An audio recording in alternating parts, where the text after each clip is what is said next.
날마다 솟는 샘물 큐티 채널 운영자 사재원 목사입니다. 오늘 하루도 사람이 아닌 하나님을 기쁘시게 하는 저와 여러분 되길 기도하겠습니다. 큐티 영상 시청 후 좋아요와 구독을 꼭 부탁드립니다. 제5장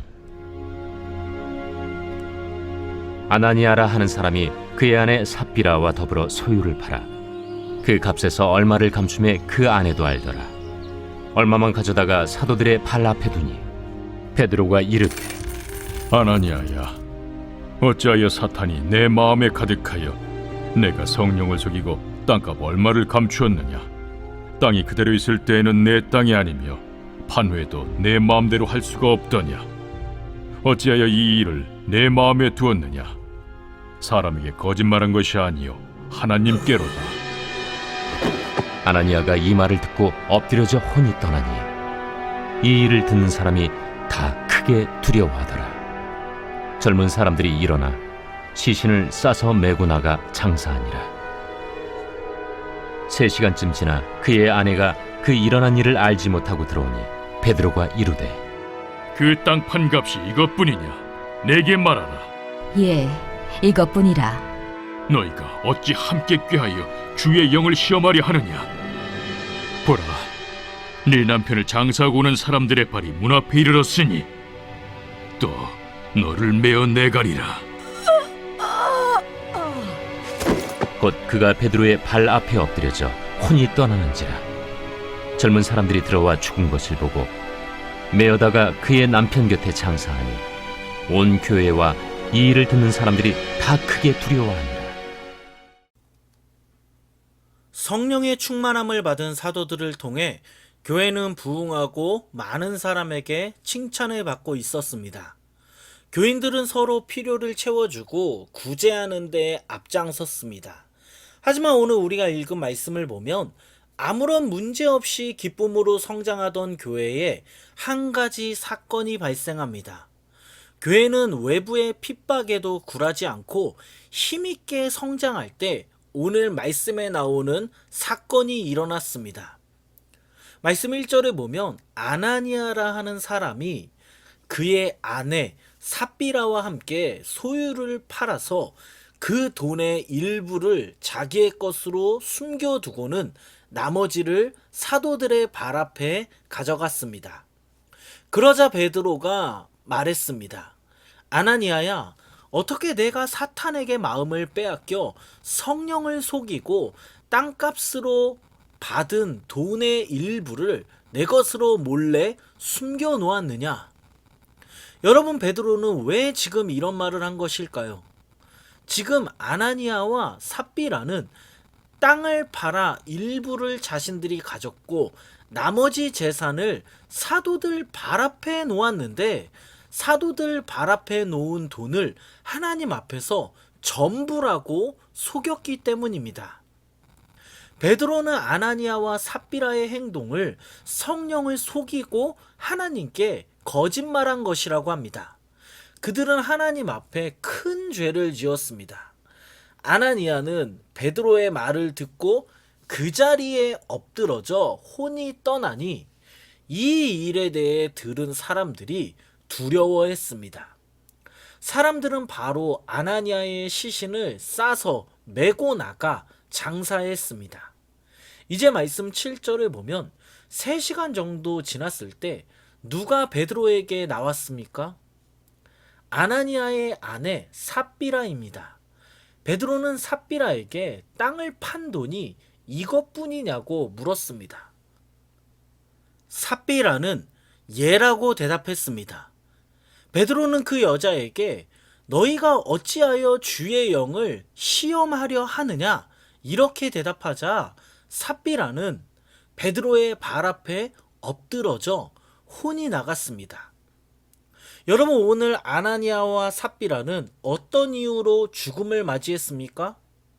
그들이 하나님 앞에서 죄를 지었기 때문입니다. 그들의 죄로 인해 교회의 거룩이 무너질 수도 있었기 때문입니다. 안타깝지만 하나님은 그들에게 회개의 기회조차 주지 않으셨습니다. 오히려 하나님은 그들을 통해 우리에게 교회의 거룩을 파괴하는 죄를 짓지 않을 것을 경고하셨습니다. 말씀 11절과 같이 하나님은 아나니아와 삽비라를 심판하심으로 죄에 대한 결과가 무엇인지 사람들에게 알려주셨습니다. 구약에서 죄의 결과가 어떤 것인지 아간을 하나님이 샘플로 삼으셨다면 신약에서 죄의 결과가 무엇인지 아나니아와 삽비라를 하나님은 죄의 샘플로 삼으셨습니다. 사랑하는 여러분, 죄의 결과는 이렇게 무섭습니다. 죄는 우리 눈으로 보기에 달콤해 보이지만 엄청난 고통이 뒤따릅니다. 그러므로 우리는 죄를 멀리하고 혹시나 죄를 지었다면 우리의 죄를 용서해 주시는 주님께 나아가 회개하며 주의 보혈로 깨끗함을 받아야 합니다. 제가 카레를 정말 좋아하는데 몇 년 전까지만 해도 카레에 대한 트라우마가 있었습니다. 제가 어린 시절 카레를 먹고 식중독에 3번이나 걸렸습니다. 그때의 기억이 있어서 카레를 정말 좋아는 하는데 잘 먹지 못했습니다. 제가 오래전에 영어 어학연수를 할 때 그 홈스테이를 했습니다. 외국인 집주인 아주머니가 그 매일 식사를 만들어 주셨는데 아주머니 가족이 휴가를 가셔서 제가 음식을 해 먹을 때가 있었습니다. 무슨 음식을 해 먹을까 하다가 카레를 먹고 싶어서 카레를 만들었습니다. 카레에 소세지를 넣고 감자도 넣고 맛있게 요리를 해서 나름 맛있게 요리를 해서 그 카레를 먹었습니다. 그런데 문제는 제가 이 먹고 남은 카레를 냉장고에 넣어야 하는데 햇빛이 그대로 들어오는 가스레인지 위에 그 카레가 담긴 그 냄비를 그대로 두고 교회에 갔습니다. 그 제가 있었던 그 몰타라는 나라는 굉장히 덥습니다. 저녁에 교회에 다녀와서 무엇을 먹을까 하다가 냄비를 열어보니까 카레가 아주 맛있어 보여서 카레를 먹었습니다. 카레를 먹고 나니 지금 혹시 식사를 하는 분이 안 계시겠죠? 제가 정말 죄송합니다. 제가 식중독에 걸려서 밤새도록 설사를 했습니다. 얼마나 설사를 하는지 농담 좀 못하면 변기통 위에서 밤을 보낸 것 같습니다. 카레를 분명히 눈으로 볼 때는 괜찮았는데 알고 보니 카레에 넣은 감자와 소세지가 상했습니다. 분명히 카레를 눈으로 볼 때는 맛있어 보이고 괜찮았는데 알고 보니 상한 카레였고 그 상한 카레를 제가 먹었기 때문에 밤새도록 설사와 복통으로 시달렸습니다. 여러분, 제가 무엇을 말하는지 아실 것 같습니다. 이렇게 죄는 눈으로 보기에는 아름답지만 죄의 결과는 고통입니다. 사랑하는 여러분, 잘 생각해 보면 우리는 어떻습니까? 우리는 지금 죄를 짓고 회개하고 있습니까? 아니면 죄를 짓고 회개하지 않았기 때문에 계속적으로 고통당하고 있는 것은 아닙니까? 요즘 이 시대를 살아가는 그리스도인들을 보면 민감해야 할 것에 둔감하고 둔감해야 할 것에 민감합니다. 이게 무슨 말이냐면 경제적인 문제, 물질에 대한 문제 앞에서는 한없이 민감하지만 죄에 대한 문제 앞에서는 한없이 둔감한 것이 바로 우리들의 모습입니다. 여러분은 어떻습니까? 오늘 우리가 들은 이 말씀을 기억하면서 죄에 대해 민감하게 반응할 수 있는 저와 여러분 되길 예수 그리스도의 이름으로 축원합니다. 혹시나 지금 우리가 지은 죄로 인해 고통당하고 있다면 하나님 앞에 용서를 구하여 은혜를 입는 저와 여러분 되길 소망합니다. 이어서 오늘 말씀을 다시 한번 생각해 보면 여러분, 아나니아와 삽비라는 왜 자신의 땅을 팔아서 벌어들인 일부의 돈을 자신들이 가지고 일부의 돈을 사도들 발 앞에 놓았을까요? 이렇게 생각할 수도 있습니다. 땅을 판 돈을 그냥 본인들이 가지면 되는데 왜 그 돈을 자기 재산의 일부를 굳이 왜 교회에 주려고 했을까요? 그 이유는 그들은 사람들이 어떻게 보느냐에 많은 관심이 있었기 때문입니다. 그들은 사람들의 인정과 체면을 중요하게 생각했습니다. 칭찬을 중요하게 생각합니다. 오늘 말씀의 앞부분을 보면 지금 초대교회는 자신들의 재산을 팔아 구제하는 데 앞장섰습니다. 교인들은 자신들의 재산을 팔아 어려운 사람을 도왔습니다.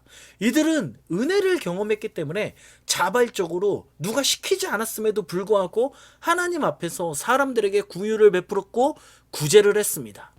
이런 가운데 아나니아와 삽비라는 초신자가 아니었고 그들은 초대교회에서 비중 있는 인물이었습니다. 그들은 교인들이 재산을 팔아 사람들을 구제할 때 칭찬받는 모습을 보고 그들도 사람들로부터 인정과 칭찬을 받고 싶었습니다. 그래서 그들은 인정과 칭찬을 받기 위해 땅을 팔았고 땅을 판 돈의 일부는 자신들이 가지고 일부는 하나님께 드렸습니다. 그들은 하나님이 그들을 어떻게 생각하실까? 이것이 중요하지 않았습니다. 그들은 사람들이 나를, 자신들을 어떻게 생각할까? 이것을 중요하게 생각했습니다.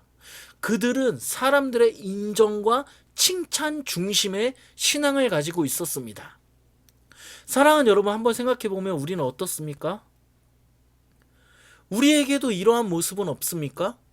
누군가 교회에서 우리를 인정해 주길 원하고 누군가 교회에서 우리를 칭찬해 주길 원하고 있는 것은 아닙니까? 사람들이 내가 하는 일을 인정하지 않고 칭찬하지 않으면 섭섭함을 가지고 있는 것은 아닙니까? 여러분 생각해 보면 사람의 인정과 칭찬이 뭐가 그렇게 중요합니까? 오늘 우리는 바울의 말을 기억해야 합니다. 갈라디아서 1장 10절입니다. 이제 내가 사람들에게 좋게 하랴, 하나님께 좋게 하랴, 사람들에게 기쁨을 구하랴. 내가 지금까지 사람들의 기쁨을 구하였다면 그리스도의 종이 아니니라. 우리는 오늘 바울의 말에 귀 기울여야 합니다. 지금 과연 우리는 누구를 기쁘게 하고 있습니까? 사람을 기쁘게 하고 있습니까? 아니면 하나님을 기쁘게 하고 있습니까? 아나니아와 삽비라는 하나님을 기쁘게 한 사람들이 아니었습니다. 그들은 사람들을 기쁘게 하려고 자신들의 재산을 팔았습니다. 그러므로 여러분, 오늘 말씀을 기억하며 우리는 과연 누구를 기쁘게 하고 있는가? 우리 자신을 돌아봤으면 합니다. 지금 어리석게 사람을 기쁘게 하는 신앙으로 살아가고 있다면 오늘 말씀을 듣고 기도하는 가운데 하나님을 기쁘게 하는 신앙으로 변화되길 예수 그리스도의 이름으로 축원합니다.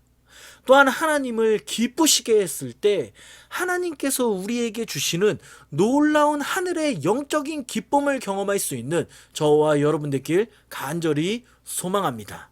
기도하겠습니다. 하나님 감사합니다. 오늘도 우리를 인도하시고 말씀을 묵상하게 하시니 감사합니다. 하나님 아버지, 세상 속에서 죄에 대해 영적인 민감함을 가지고 살아가길 원합니다. 죄에 대해 민감하게 하시고 죄를 지었을 때 우리를 깨끗하게 하시는 주님 앞에 나아가 회개하게 하여 주시옵소서. 어리석게 죄 때문에 고통 가운데 어려움 당하지 않게 하여 주시옵소서. 또한 하나님 기도합니다. 지금 우리가 사람을 기쁘게 하는 신앙으로 살아가고 있다면 하나님을 기쁘게 하는 신앙으로 바뀌게 하여 주시옵소서. 사람의 칭찬과 인정을 받기 위해 신앙생활 하는 것이 아니라 하나님을 기쁘시게 하는 우리 모두 되게 하여 주시옵소서. 사람들이 내가 하는 일을 인정하지 않는다고 섭섭해하지 않게 하시고 하나님을 기쁘시게 했을 때 하나님께서 우리에게 주시는 놀라운 하늘의 영적인 기쁨을 경험하게 하여 주시옵소서. 하나님 아버지, 가정의 문제로 어려움을 당하는 사람들이 있습니다. 자녀들의 문제로 고통받는 사람들이 있습니다. 가정을 붙잡고 있는 마귀 사단의 세력이 물러가게 하시고 자녀들을 붙잡고 있는 악한 권세들이 떠나가게 하여 주시옵소서. 나사렛 예수 그리스도의 이름으로 명하노니 우리 가정을 붙잡고 있는 악한 세력들은 떠나갈지어다. 우리 가정이 영적으로 회복되어 하나님을 기쁘시게 하는 가정 되게 하여 주시옵소서. 이 모든 말씀 예수님의 이름으로 기도드립니다. 아멘.